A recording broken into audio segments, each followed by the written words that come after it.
usaste estos 5 objetos hoy y ni siquiera sabías que tenían resortes. Los resortes pequeños están en todos lados, hasta en lo más básico.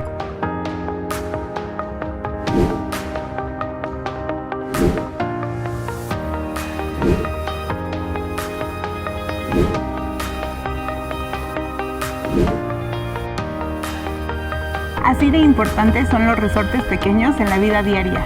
Déjanos en los comentarios en qué otros objetos los has visto.